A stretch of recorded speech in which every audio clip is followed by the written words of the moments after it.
Diana stood in her living room that Tuesday evening, helping her son James with a tricky algebra question when her phone buzzed softly on the table. She reached for it without thinking, unaware that the next 60 seconds would change something heavy inside her. The message came from the family group chat, and when she opened it, her breath stalled. Finalized New Year Bahamas resort booking. Confirmed 8 people total. Me, Linda, Brad, Kate, Tom and Sarah. She whispered, 8. Lisa, her wife, walked in from the kitchen. Diana silently handed her the phone, watching her expression shift in seconds. Little Ella ran in with flour on her nose, smiling brightly. "Mommy, the cookies are almost ready," she said, but stopped when she saw their tense faces. Diana forced a gentle smile. "Nothing's wrong, sweetheart." But James had already seen the screen. He spoke carefully but with clarity. "Is that about Grandpa's trip?" Ella's eyes grew hopeful. "Are we going to the beach with Grandpa?" Her innocent question floated in the room like smoke. Diana's voice softened. "Grandpa's trip is for Uncle Brad's family this time." Ella's smile faded. "But why can't we go, Mommy?" she whispered sadly. James started counting with his fingers. "Grandma, Grandpa, Uncle Brad, Aunt Kate, Tom and Sarah. That's only 6 people," he said calmly. "Plus us is 10. So, they chose them over us." His tone wasn't angry, just factual, and somehow that cut deeper. After the kids were asleep, Diana sat alone in her office scrolling through months of messages in the family chat. She needed answers. She read through excitement and plans that never once mentioned her, Lisa, or their children. No one had asked if they wanted to come. It was as if her entire family had been erased. She kept scrolling. Brad had messaged, "Kids have been through a lot, can't afford a big trip." Her parents replied instantly, "We'll pay." Early Christmas gift. $18,000 for Brad's family. Then her mother added, "Why don't your father and I come too? Make it a real family trip." Diana stared at that line, her heart tightening. A real family trip. Not once did they mention inviting her, Lisa, James, or little Ella. No one even considered a 10-person package. They simply made plans without her, as though she didn't belong. Something cold settled deeply inside her chest. Later that night, Diana opened LinkedIn and Instagram, following a suspicion she didn't want to admit. Brad's career struggle looked effortless. Premium game seats, fancy dinners, polished Corvette photos every week. "So Mom and Dad are funding all of it," she whispered. She pulled up an Excel file she'd kept quietly, listing 2 years of family patterns. Missed birthdays, excuses, unequal gifts, and forgotten moments. Every entry pointed to the same truth. Brad was the priority. Her children were treated like afterthoughts. Diana leaned back in her chair, exhaling slowly. "Enough," she murmured. "My kids deserve to come first." The next morning, Diana sat quietly at the kitchen table while Lisa packed lunches. The children were upstairs getting ready for school, but Diana's mind was stuck in the group chat. "They didn't even think about us," she whispered. Lisa placed a hand on her shoulder. "You look hurt, Diana. Talk to me." Diana showed her the chat messages again. Lisa's eyes darkened. "They booked a whole trip without us. Without even asking." Diana nodded slowly. "Not even a question." Lisa sighed deeply. "Your mom and dad always choose Brad. But this feels intentional." Later that evening, while the kids worked on homework, Diana opened her laptop again. She scrolled through the family chat as if searching for a missing clue. But nothing changed.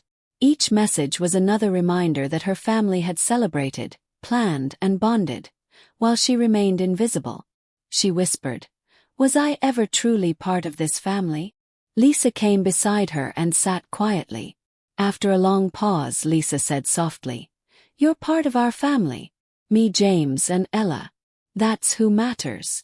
Diana felt tears form but blinked them away. "So why doesn't my own family see that?" Thursday afternoon, at exactly 3 o'clock, Diana's mother sent a private text. "Honey, Could you water our plants while we're in the Bahamas? Key is under the mat. You're such a lifesaver. Have a nice quiet week at home. Diana stared at the message, stunned. No invitation. No apology. No shame. Only the assumption that she would stay home with nothing better to do. Lisa read the message over her shoulder. They really expect you to sit home and smile while they're on vacation.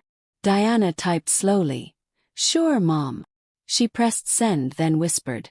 Never again. An hour later, Diana opened her laptop and typed into the search bar. Luxury Dubai Resorts New Year package. Stunning images filled her screen. Towering glass buildings, desert sunsets, and a hotel shaped like a sail glowing against the night sky. She clicked on the Burj Al Arab package, reading every detail. 5 nights, 2-bedroom suite, desert safari, ski Dubai, New Year's Eve gala with fireworks. The price? $18,500. She whispered. That's almost exactly what they're spending on Brad. Lisa entered the room and froze when she saw the screen. Diana, are you serious? Diana answered softly. Very. They sat together at the kitchen table, the laptop open between them. Explain this again, Lisa said, leaning closer. Diana took a breath. Mom and Dad spent $18,000 on Brad's family, without blinking. Meanwhile, James and Ella are left behind. I want our kids to know they matter. Lisa looked at the photos again. Fireworks, snow in the desert, glowing beaches. Slowly she nodded. They've been asking for a real vacation for years. Diana whispered. This isn't revenge. It's teaching them their worth. Lisa finally whispered. Book it. And Diana clicked the button, sealing everything. The confirmation page glowed on the screen. Your extraordinary Dubai experience awaits. Diana exhaled slowly, feeling a strange mix of fear and relief wash over her. She took a screenshot and saved it quietly. Lisa touched her hand gently. How do you feel? Diana shook her head. Like I just chose us for the first time in years. That night, she ignored every message in the family group chat. She didn't want explanations or excuses. She wanted peace. Before bed, she looked at James and Ella asleep and whispered, You matter. You matter more than they'll ever know. The morning after Christmas, Diana gathered the kids around the breakfast table. James looked curious, and little Ella swung her legs under the chair with excitement. We have a surprise, Diana began. Lisa pulled up a photo of the Burj Khalifa, and both kids leaned forward. We're going to Dubai for New Year. For a moment, James went completely still. Dubai, he whispered. Ella gasped loudly. Is that the tallest building in the world? Lisa nodded. Yes, sweetheart. We'll see it together. Ella pressed her hands to her cheeks. Are you serious, Mommy? And Diana smiled softly. Completely. As Lisa swiped through more pictures, indoor skiing, desert camels, underwater restaurants, the kids' excitement soared. Ella squealed. Are there really penguins in the snow? James added quickly. Do we get to ski too? Diana nodded. Everything you see here, we're doing it. The children erupted into happy chatter, planning outfits, animals to bring, and the coolest pictures ever. Then Ella paused. Can we tell Grandma and Grandpa? Diana exchanged a careful glance with Lisa. Not yet, sweetie, she said softly. This trip is just for us right now. James understood instantly. He whispered, So this is our own tradition. The next day they went out shopping for clothes and shoes. Normally, Diana checked prices and counted every dollar twice, but today was different. Ella held up a bright sundress, her eyes shining. Can I get this one? Lisa smiled. Get 2, baby. James picked out new sneakers and asked, Are these okay? Diana hugged him. We're celebrating. Everything's okay. At checkout, the total flashed high, but Diana didn't flinch. The clerk asked, Going somewhere warm? When Diana said Dubai, the woman's eyes widened. Wow, that's incredible. James immediately added, We're skiing with penguins. The clerk laughed softly. Lucky kids. That evening, the family group chat exploded with excitement. Photos of packed suitcases, beach toys, and new swimsuits for Tom and Sarah. Every message celebrated Brad's children. Our beautiful grandbabies, her mother wrote proudly. Diana watched the messages pile up while she sat quietly beside Lisa. Not once did anyone mention James or Ella. Not once did anyone ask about her plans. Lisa touched her arm gently. Still sure about this? Diana nodded with calm certainty. More than ever. She turned her phone face down, letting the chat continue without her. She finally understood something. Silence could be powerful too. Saturday night at 10 p.m., Diana received a final message from her mother. Sweetheart, the plant watering instructions are on the counter. Please stop by twice while we're gone. Have a nice quiet week at home. Diana stared at her phone, feeling that familiar sting of being overlooked. She typed only 7 words. Have a great trip, Mom. No explanations. No hints about Dubai. No guilt. She set her phone down and closed her eyes. Lisa whispered, Are you ready? Diana nodded. We leave in 6 hours. I'm done being the backup daughter. For the first time she believed it. The alarm rang at 4:30 a.m.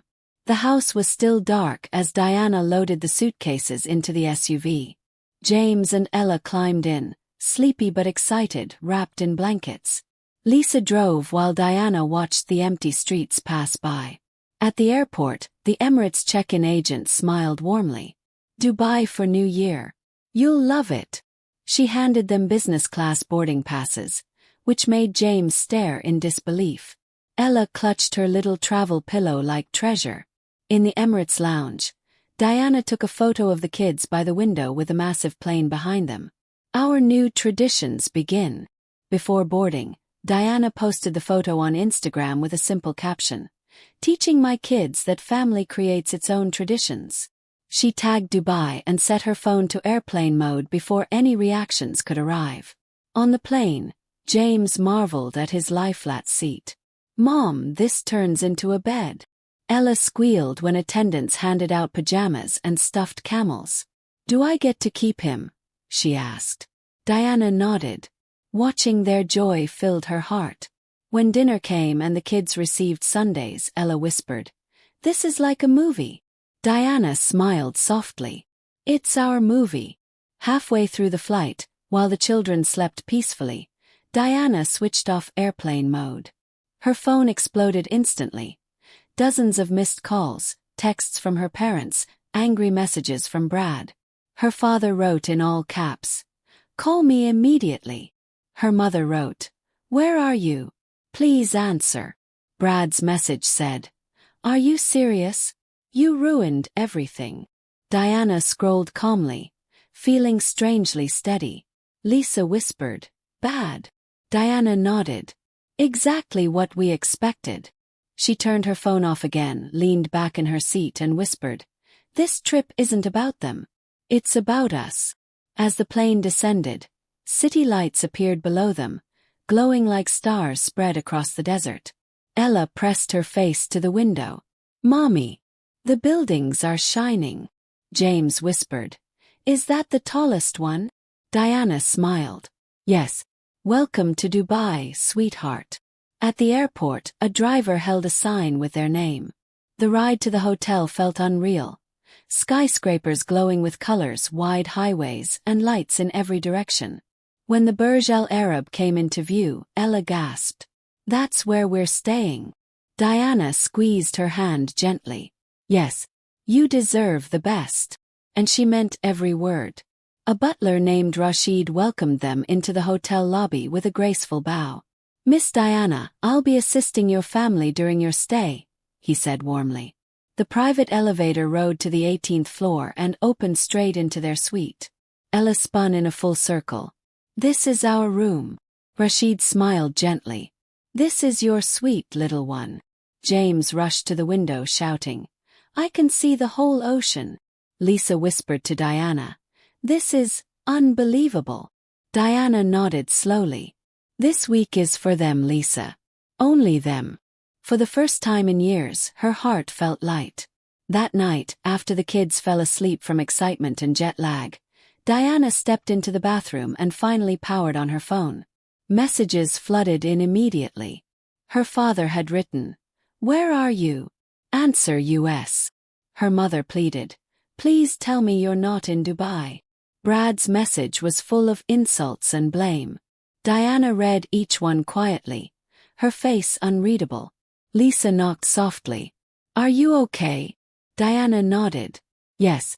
"They're upset, but that's expected." Lisa asked, "Will you call them?" Diana whispered, "Not tonight. Tonight is ours." She turned off her phone again and exhaled. The next morning, Rashid led them to a restaurant called Al-Maha, perched high above the sea. Huge windows showed the entire Palm Jumeirah. Ella froze in wonder. "Mommy, it looks like a fairy city." James inspected his plate carefully. "Is this real gold?" he asked, pointing at the tiny flakes on his French toast. Rashid smiled. "Yes, young sir. Edible gold."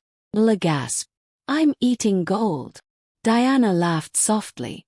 She snapped a photo of her kids with the glowing city behind them and posted it. "Teaching my children that they are worth their weight in gold." 10 minutes after posting, her father called. Diana answered calmly on speaker. "Where are you?" he demanded. Diana looked out at the shining coastline. "In Dubai," she replied. Her mother's voice jumped in, emotional and frantic. "How could you do this without telling us?" Diana kept her voice gentle. "You didn't tell us about the Bahamas trip.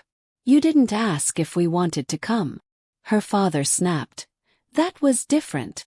Diana asked quietly, "Why?" "Because it included Brad." Silence followed. Then Brad shouted from the background, "You ruined our vacation." Diana ended the call. "No," she whispered. "I saved mine." Later that afternoon they visited Ski Dubai. Snowflakes fell from the ceiling while penguins waddled in a small enclosure. Ella knelt down as one walked toward her. "Hi, Mr. Waddles," she whispered. The penguin nudged her boot gently. James took to skiing quickly, sliding down the beginner hill with surprising grace. "Mom, I didn't fall," he shouted proudly. Diana recorded everything, her heart swelling. Lisa squeezed her hand. "Look how happy they are." Diana nodded.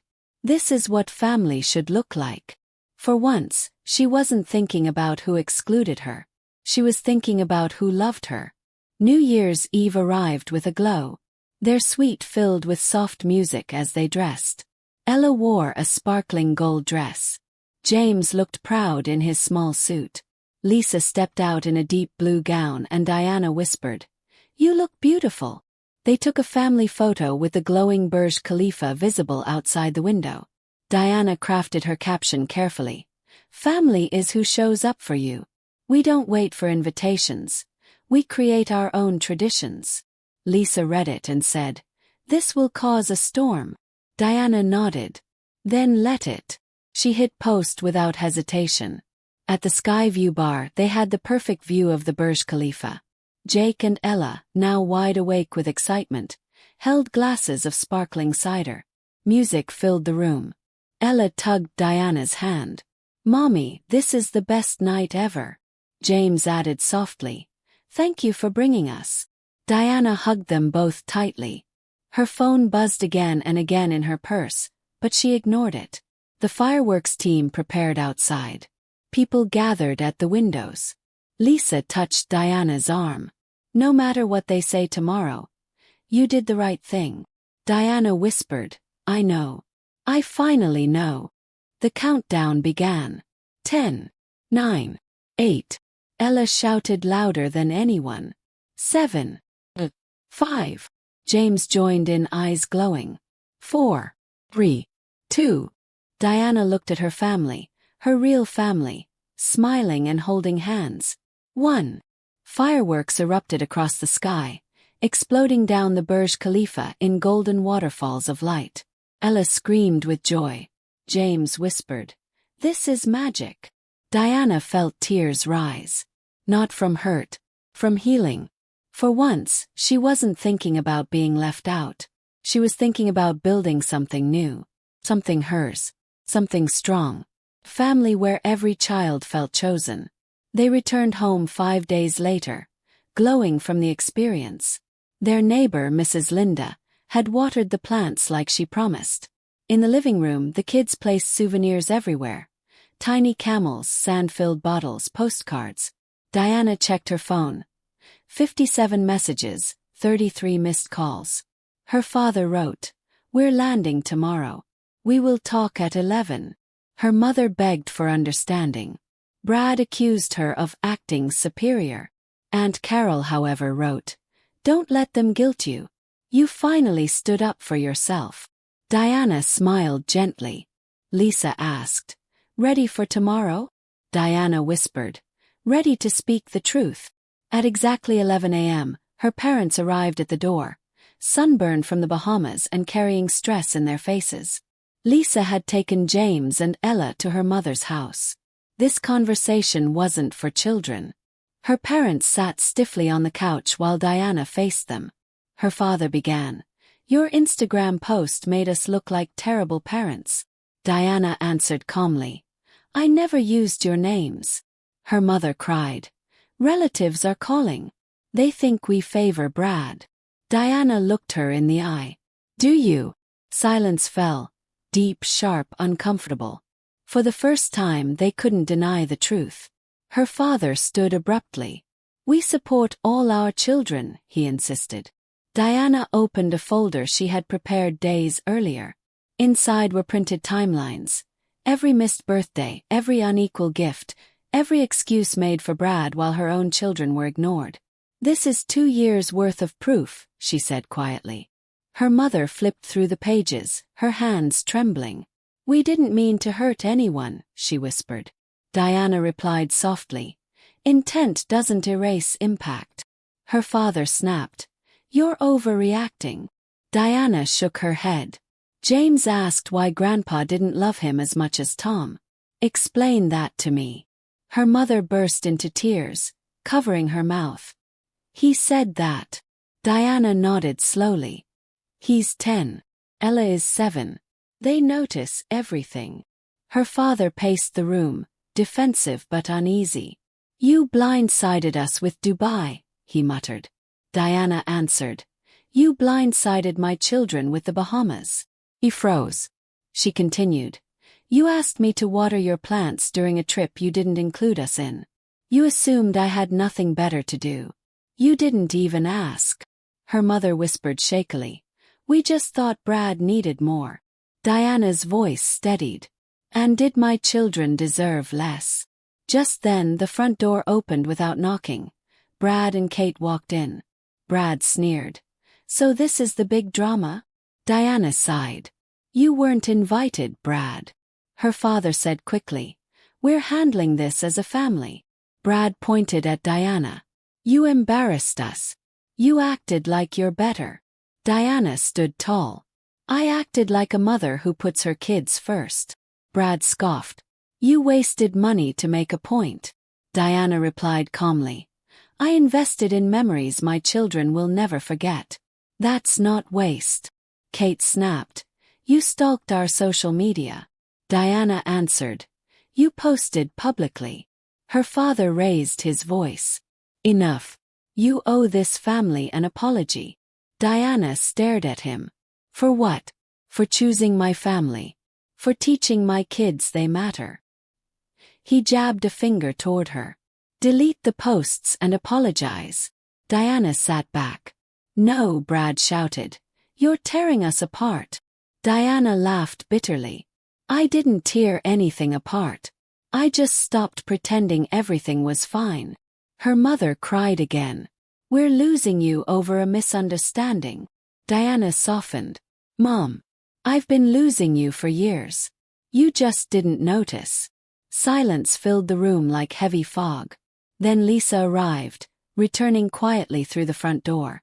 She stepped beside Diana, her voice steady but full of fire. "If the choice is between your approval and our children's emotional safety, we choose our children." Her father glared. "You're encouraging this." Lisa nodded. "Absolutely." She continued. James and Ella had the happiest week of their lives. They felt seen. They felt loved. They felt chosen. Kate muttered, "Lucky them." Lisa turned sharply. "Every child deserves that, Kate. Every one." Brad rolled his eyes. "So now you're perfect parents." Diana whispered, "No. But we're present ones." Her father exhaled loudly. "You're making a huge mistake, Diana." She stood slowly, meeting his eyes. "Maybe. But it's my mistake to make. And for once, it won't hurt my children." She walked to the front door and opened it. "If you want to stay in our lives, the rules are simple. James and Ella are equal to Tom and Sarah. No more favoritism. No more assumptions. No more ignoring us." Her mother's voice trembled. "And if we can't do that?"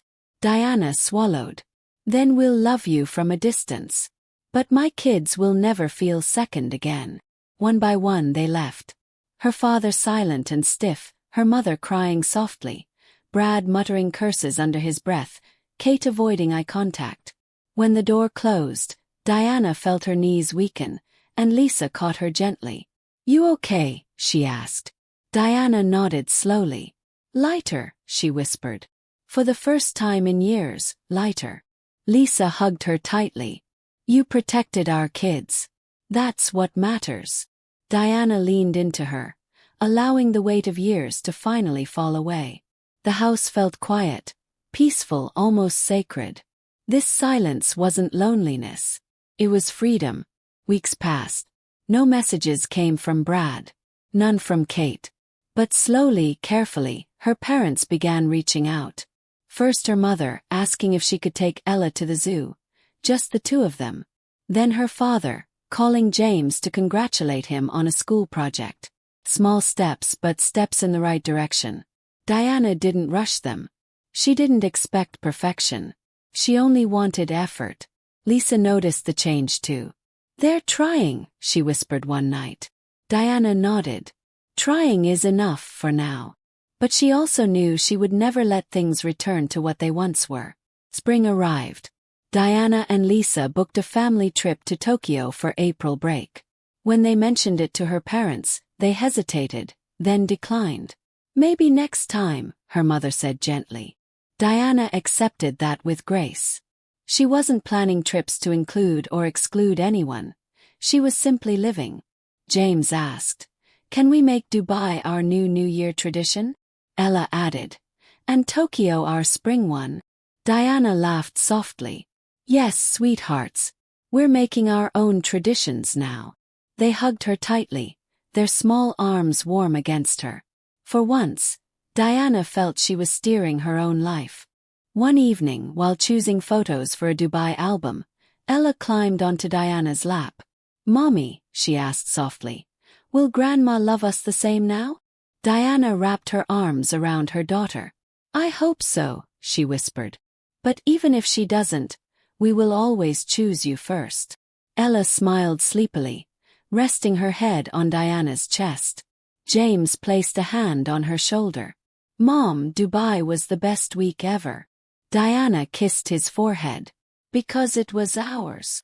She looked around the warm living room, her family, her peace, her chosen path.